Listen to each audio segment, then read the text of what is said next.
Good evening. My name is Abby Gruber, and I am the Director of the City of Westminster's Recreation and Parks Department. Welcome, and thank you for attending the second Planning and Public Input meeting for Wakefield Valley Park. Your comments from the first meeting provided valuable feedback and input that you may see reflected in this version of the master plan that will be presented and discussed this evening.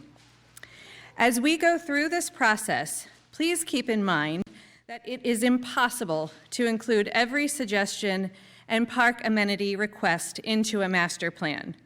Your comments from the first meeting were carefully inventoried, categorized, ranked, and compiled into one document. That document was then used as a guide to establish a baseline for this iteration of the master plan. After tonight's meeting, we will evaluate the feedback received and apply relevant feedback to yet another iteration of the master plan. Once that version of the master plan is prepared, we will have a third and final master plan presentation and public input session. For those of you who are participating in person this evening, please remember to do the following to keep everyone safe. Maintain a safe physical and social distance, at least 6 feet apart. This is especially important when we break out into groups to gain public input. Make sure your mask covers your mouth and your nose, and please keep your mask on at all times. Understand that due to COVID concerns, there will be no public microphone at which we can entertain questions in a town hall format. Instead, at the rear of the theater, you will see an area labeled Help Desk. Please visit this area during the breakout session if you have questions that you would like answered, if you need clarification on the material presented, or if you have other input that you feel needs addressed. It is important to note that questions asked at the help desk will be recorded and will become part of the public record from tonight's meeting. Anyone participating virtually can submit their questions to wakefieldcomments@westgov.com. Please note, emailed questions will not be answered in real time, but will be answered within 48 hours of this evening's meeting and will also become part of the public record. With that, it is my pleasure to introduce to you this evening Mr. Peter Stone, Senior Landscape Architect with Pannoni and Associates. Thank you very much. Pete?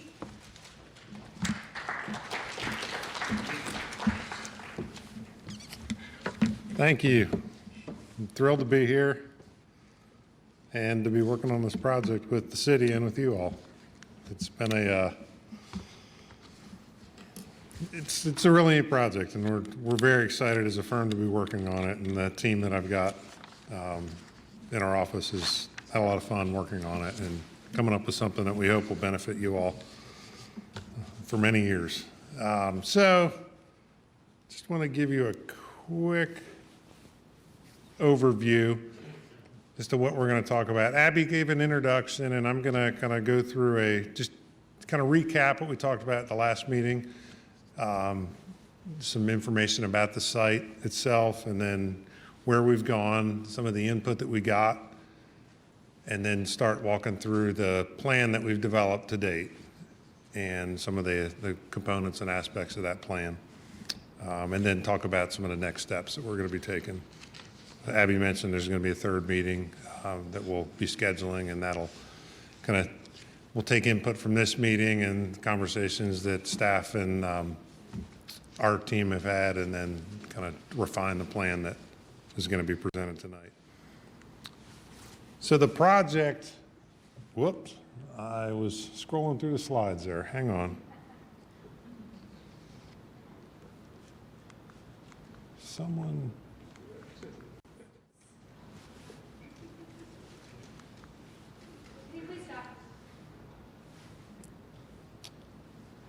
So I'll go through, when the slide comes back up, we'll talk about the site itself. But we have, the second slide here, or the third slide, shows the site as it stands today, with the red outline kind of defining the limits of the property itself. You can see the existing parking lot, the old fairways, some of the ponds on site, and then a lot of the existing trails that are actively used today. You all use this site a lot. We've been out there a couple of times and seen a lot of folks out there using the park, and it's neat to work on a park like this. It's already being used as a park. And this is a really, really incredible site. It was neat to spend some good time out there. We went through and put together some just preliminary goals to help shape the master plan, and I'll kind of walk through these again. I walked through them at the last meeting we had, but the first kind of goal is looking at what are additional activities that we could develop on the park. Right now, it was a golf course. It's obviously not used as a golf course anymore. It's used primarily for walking, kind of outdoor walking, running, biking, those types of what I tend to call linear activities. Not a lot of other amenities on the site right now. So developing those additional activities was one of the goals. Looking at access to the site, improving the access if possible, looking at potential other access points. Right now there's one way in, one way out if you're coming by car. So how do we look at that? How do we kind of improve the access? One of the big things the city asked us to look at was connecting this park to other surrounding parks and trails that the city owns and maintains that are nearby this park. So looking at those, how we make those connections is a big part of kind of what we started looking at initially with the plan that was presented last meeting, and then what we're looking at tonight. Restoring the site. How do we restore some of the natural areas? It has a fairly significant stream corridor that runs the length of the property that's largely in floodplain. So how do we restore that? Right now it's mainly just maintained or overgrown turf. Can we look at reforestation or other types of or stream restoration? And then looking at the history of the site, how do you use this plan to kind of tell a story of what's happened on the site over the last 200, 300, 500 years, 1,000 years, whatever it is. So the plan, the master plan update, so we've reviewed all the input that we got, like Abby was saying, got a lot of really, really good input. And then we took that along with the information that we'd gathered previously and then started to develop a master plan. So this exhibit is something that should look familiar to you if you were at the last meeting. And this is what we're calling our opportunities and constraints map. So as we got to know the site, as we did research with information that the city and the county have available on the site, looking at old site plans, looking at other mapping resources that the state has, we were able to put together kind of a map of the site. And then using that map, we're able to define certain areas that either A, we needed to preserve or enhance, or areas that possibly could be developed as some type of park amenity. So what you see on the screen is the light green shaded areas are areas that we're calling like a resource protection area. So areas that needed to be protected in some way. They're either steep slopes, they're 100-year floodplain, they're wooded areas, potential wetland areas, the stream valley itself. So those are areas that we kind of wanted to set aside and not develop as an active park. There's a lot of reasons for that, but there's a lot of regulatory requirements that really limit what can be done in those areas. And then we defined what you see as the yellow bubbles on the plan. Those are potential areas for future development. Not that they're all going to be developed, but they were areas that either weren't very steeply sloped, they were generally open already, they weren't in a floodplain or in a stream valley or something like that. So we picked out those areas just to kind of focus the next steps in the development of the plan. We also looked at kind of the existing trail network that's out on the site already, the path system that's there, and then started to look at, well, how we might kind of use what's there already, but potentially create additional trails, look at where the stream crossings are. There's a stream that runs the length of the park, so you got to cross that at one or more locations in order to kind of put the whole site together. So looking at those connections, and then looking also at off-site connections. Connections to the Wakefield Valley Trail that's generally down along the bottom of the screen, and then other city parks that are near this. And we also presented at the last meeting these boards, these photo boards, and got a lot of good input, both in terms of kind of how people use the site today. We're able to really get a sense of how the site's used by the input that we got from folks. And then got input into various activities that the community may want to see at the park itself. We got a lot of really, really good input, and just coming out of the comments, it was obvious that the community really loves the site, uses the site a lot, and feels strongly about the site, which is generally a good thing when you got people really involved in a site and really want to see the best site development and best kind of concept plan put forward. It's always helpful. And the input that we got also validated a lot of the initial discussions that the city and our team had about kind of the direction that we think the park should go as far as the use of the site. So it was helpful to get a lot of that good input. Looking at the park activities, as we started to put together the master plan, we looked at all the input that we got. And one of the things that I wanted to touch on that I think is important is just to talk about the scale of this site. It's a large site. It's roughly, I think, 187 acres. I looked at a number of other parks. I live down in Anne Arundel County, down near Annapolis, but I've worked up in Carroll County over the years on a couple of parks here in Carroll County, and done a lot of work in other counties around the state, especially around central Maryland, on park projects. And this is a big site. Most parks aren't this big. I've got a park near me that is roughly 50 acres and has 6 to 7 ball fields in it, and then some trails and some playgrounds and parking areas and things like that. But it's a 50-acre site. It's also got some wooded areas. Another park near BWI in Anne Arundel County that is 260 some acres and has a lot of different activities in it. It's heavily programmed. It's an old farm, so they've got an agricultural component to the park. But a lot of trails, a lot of wooded areas that are set aside, and they've got, I think, between 9 and 11 ball fields on the park, as well as other courts and playgrounds and things like that.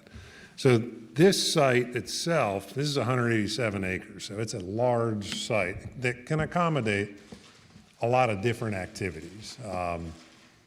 It's obviously, as shown on the plan, the concept plan that we showed last meeting, there are some areas that we really can't develop other than things like trails. But it is a big site. And looking at also at some of the Carroll County parks that we've worked on, Leicester Park over in Hampstead was a park that our firm did, I guess 10 to 15 years ago. That's a 100-acre site. At this point, largely undeveloped, but it does have one ball field and some trail systems and things like that. So just for comparison's sake, just to help people understand the size of the park, it is large, and I think you'll see on the plan that's developed there is a lot of area that can be used for different things. I talked last meeting about linear and destination activities.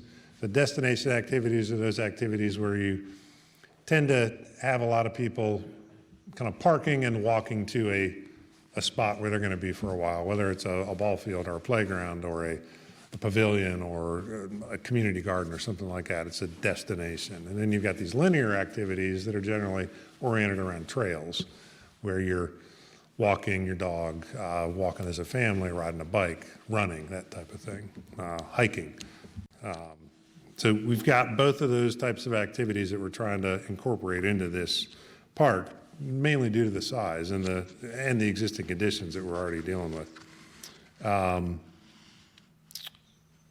As far as the input that we got, I mean, it was heavily oriented towards continued use of the trails, improvement of the trails, restoring the environmental, I guess, integrity of the site, doing stream restoration, potential reforestation projects on the site. So there was a lot of input centered around those. There was also input centered around some limited ball fields on the site. Doesn't seem like there's ever enough ball fields to go around in communities. So potentially there's a place for some limited ball fields on this site itself. But then look at it, smaller activities that don't take up as much space, sport courts, things like that, community gardens possibly. There was some discussion about, actually there's a lot of discussion about fishing. I guess there's a lot of people that do use the site for fishing in the existing ponds. So that was input that we got. And then things like dog parks, just a lot of different park activities. But it mainly centered around the use of the trails, continued kind of development of that, use for walking, family activities, families running together, walking together, bike riding, those types of activities centered around the trails were a lot of the input we got was centered around those uses. And then also the users themselves, as we kind of reviewed the input that we got, there were a number of people, a lot of people use this obviously now for trail type use. That's how the park is set up now. But there's a lot of impetus to kind of keep the park centered around trail type development. And I'll mention as well, this isn't really part of our scope as far as the master plan, but the existing buildings were something that came up a lot in the comments, how we look at reusing those, how the city looks at reusing those and incorporating those into the park. It's an important aspect of this site. So as we were taking the input that we got and then looking at the plan that we'd put together last time for the last meeting, which kind of identified specific areas, we looked at proximity, what I call proximity analysis. How close are certain things to the parking, for instance? How close do certain activities need to be to each other or to the parking to really be functional type activities? So the proximity of certain things was important. And then going along with that is adjacency. So what things do need to be next to each other? If you have a pavilion that you want to rent out for kind of large family events or something like that, well, that probably needs to be somewhat near the parking lot and probably also needs to have a restroom and maybe a playground near it. If you've got a ball field area, then you may need to have a playground near that as well, because you may have mom watching the younger kids or mom watching the game and dad's got the younger kids over at the playground or vice versa. Just those types of adjacencies need to be considered. And we tried to do that as we worked through this first iteration of the plan. So when we were looking at proximity analysis, we basically put together a series of circles using the site plan or the site limits. And we centered things around the two existing buildings, which is kind of when you go to the site, that's where you start generally. You've got the historic structure, and then you've got the old clubhouse right there at the parking lot. So we centered our circles around that and drew a 750-foot diameter circle, a 1,500-foot diameter circle, a 3,000-foot diameter circle, and then a 4,000-foot diameter circle. So you can see just from those dimensions, the 4,000-foot diameter circle is that blue circle that goes all the way out to, I think it's Old New Windsor Road, on the far kind of southwest part of the site. From that back to the entry point to the park is roughly 4,000 feet, so almost a mile. And then you've got another almost 3,000 feet to the other end of the park across Tahoma Farm. So there's a lot of distance there. It's a big site. The distances, the reasoning we kind of use, the reasons we use those distances, I mean, most people, when they walk, they want to, if they're going somewhere where they're driving in their car, like they're going to a sporting event, for instance, like a kid's game on a field, or going to a playground or whatever. They don't want to walk huge distances. So 750 is kind of that was the outer limit generally, that like people that are doing those types of destination type activities would typically want to walk. I mean, some people will walk further, but we tried to kind of look at those limits and then figure out, okay, well, what really makes sense to fit in those particular, inside those circles, for instance. So then we produced what I'm going to call a neighborhood map for the park.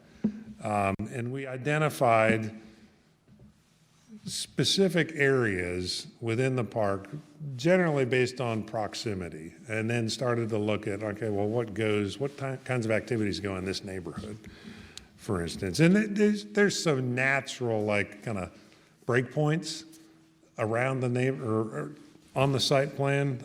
Generally, when you've got the park core, which is the parking lot and the existing buildings.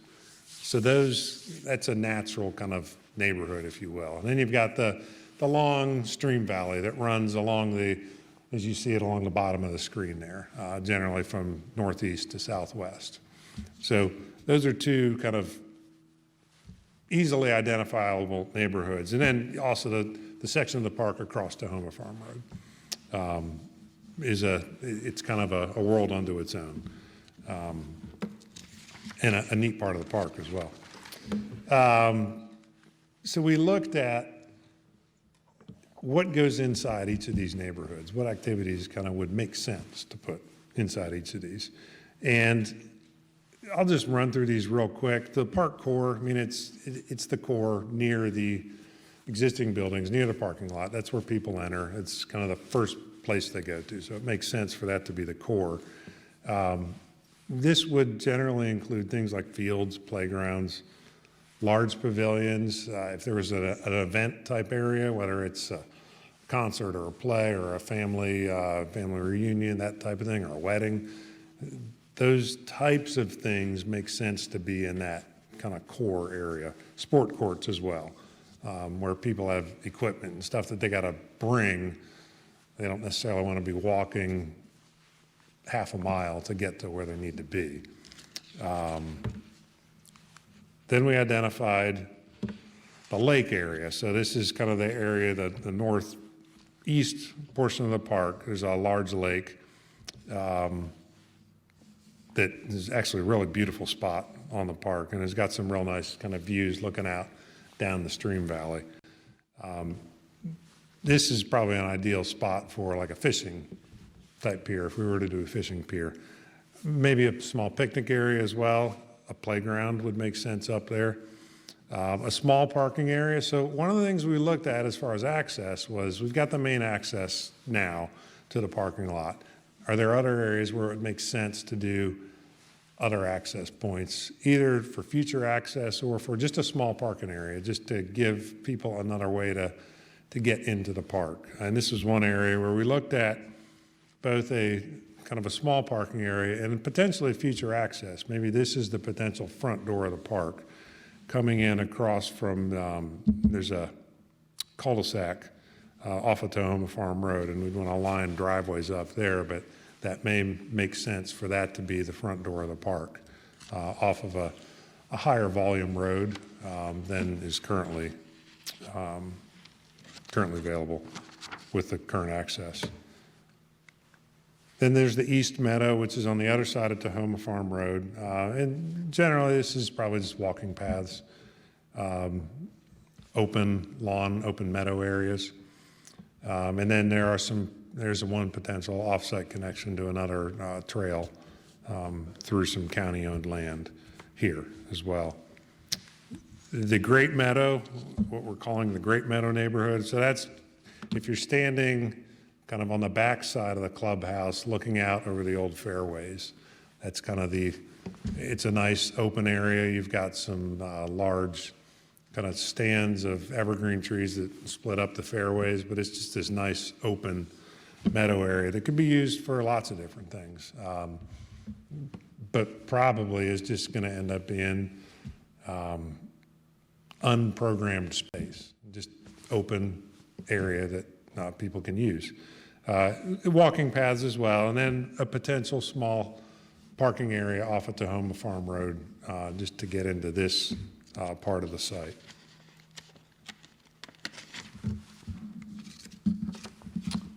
And what we're calling the West Meadow is kind of west of the park core. If you know where the old driving range is, kind of west of that, down the hill in that area. We looked at, one of the things we're considering is a dog park in that area.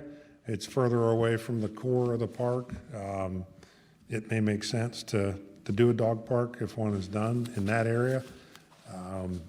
And most people who are going to dog park are taking their dogs for a walk anyways, so walking a little bit to get there is it's not going to necessarily limit the use of that area, we didn't think.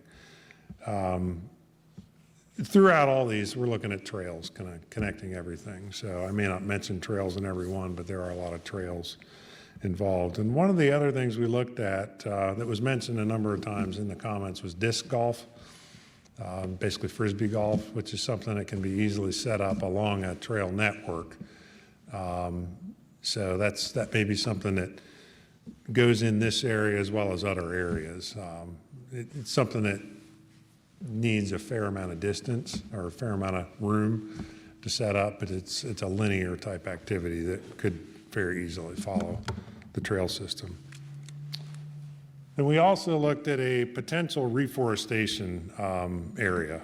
There was some comments about reforestation. I think reforesting some of the site to take it back more to what it was 500 years ago may be beneficial. It kind of shows some of the history of the site. And there's a lot of benefit, obviously, to doing some reforestation. So looking at this area of the site, more towards the western portion, but looking at reforestation there, again, walking paths, potential disc golf in that area.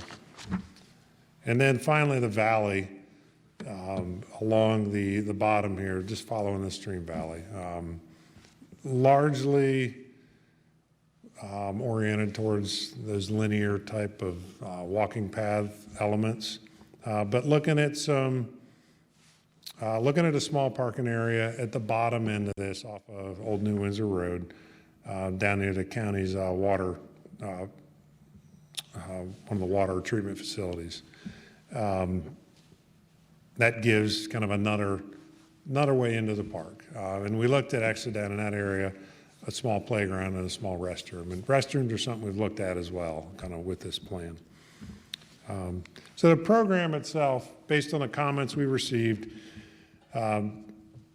heavily weighted towards trail improvement, trail expansion, reforestation, stream restoration, those types of things. And then also looking at things like ball fields, playgrounds, those other elements that we could incorporate into the park itself. So we put together a plan, which you see up on the screen, and I just wanted to highlight a few elements of the plan. I know it's probably kind of hard for y'all to see. We'll have it up on easels after the presentation so we can come up and get a closer look at it, and it's also available online. But again, a lot of emphasis on the trails. We did orient a couple of ball fields kind of in that park area or the park core area.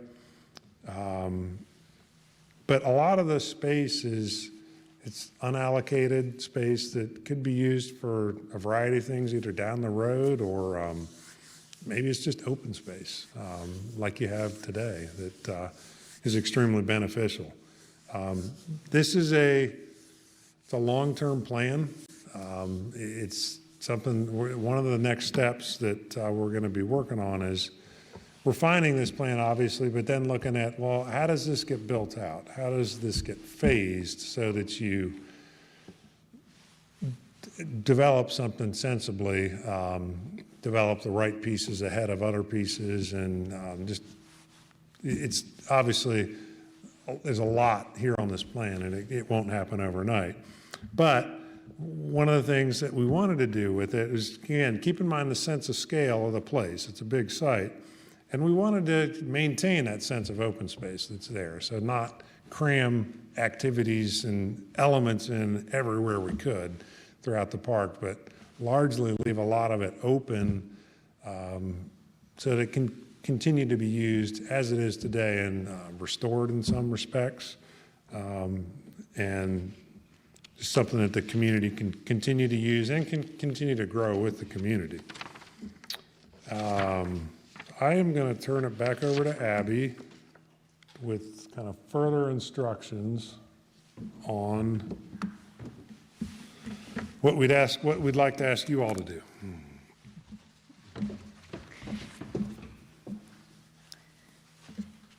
Thank you, Mr. Stone. And thank you for listening intently as we went through the slides. Now it's your turn to tell us what you think. There are 3 questions contemplated around the perimeter of the room this evening that are very deserving of your input. Those questions are reflected behind me. And just to give you some instructions, to provide your input, you will need the pen and the Post-it notes that were provided to you when you entered the Arts Center this evening. Please take these items with you when you visit the visuals around the room. Write your responses to each visual on a Post-it note and place it on the white response sheets provided. To keep everyone spread out, each question is displayed twice in the same general location. In front of the stage, as Pete indicated, you will find 2 large displays of the master plan. And this is your chance to tell us one thing from that master plan that you would change. To your right, my left, on the perimeter of the auditorium, you will have your chance to dream big and tell us what you think the community would benefit from 25 years from now at Wakefield Valley Park. To your left, you will have the chance to review the list of priorities from meeting number 1 and tell us if this version of the master plan achieves the highest priorities that were brought forth during the first meeting. Each station will have a staff member available to help. Please respond only to the question being asked. It is important to know that responses are individually counted, so if you have an idea or response that is the same as one already posted, please post it again.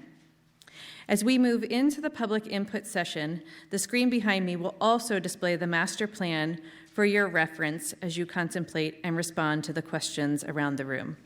I will warn you, it is a little hard to see, so we do have QR codes that you can also take a picture of with your phone, and then you can actually see the master plan on your phone as well. As you provide input this evening, please keep in mind the following. You are here tonight because we want to hear from you. We want to make sure that Wakefield Valley Park is something that you will be proud of and proud that it is part of your community. But we also want to make sure that Wakefield Valley Park is something that generations after you will be proud of as well. Not everyone has the same thoughts and ideas about this project or this parcel of land, so please be respectful of everyone's input and opinions. Think bigger than you. When responding to these visuals, remember that you are part of a large, diverse community with a variety of needs. Relax. None of this is going to be built tomorrow. We simply are in the process of trying to design the best possible park space to serve the greatest good. If you are participating virtually, please pay attention to the instructions at the conclusion of this presentation. You will be provided with information on how to submit your input using an online application called Padlet. Padlet works best in Google Chrome or Microsoft Edge browsers. We recommend using a PC, iPad, or tablet for the best experience. Padlet does not function or display well on a cell phone. For an optimal experience, you should use a PC and sign up for a free Padlet account. You may still participate without an account. However, you will not be able to edit your post without an account. To sign up for Padlet, please visit padlet.com. If you are having trouble using Padlet, remember you can submit your input to Wakefield comments at westgov.com. The public comment period will remain open until close of business on February 3rd, 2021. When you are finished interacting with the visuals around the room, I ask, again, I announced this at the beginning of the meeting, to please use the exit doors at the front of the auditorium. This will eliminate you interacting with our 7:15 p.m. group that's coming in. Mr. Stone will be in the front of the auditorium near the master plans. Staff member Stephanie McCowan will be on your right-hand side. Staff member Melissa Thompson will be on the left, and I will be back at the back at the help desk if you have questions, and we'll do our best to answer any questions you have this evening. However, we may have to defer something and do some further research and get back to you. So thank you again so much for attending this evening. As you visit the visuals, again, if they are getting full, please just move on to another space and interact with that question, and then come back to one that might have too many people at it when you first go to interact. Thank you again so much, and we can't wait to hear from you.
That must have been riveting for you.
Yeah, but like even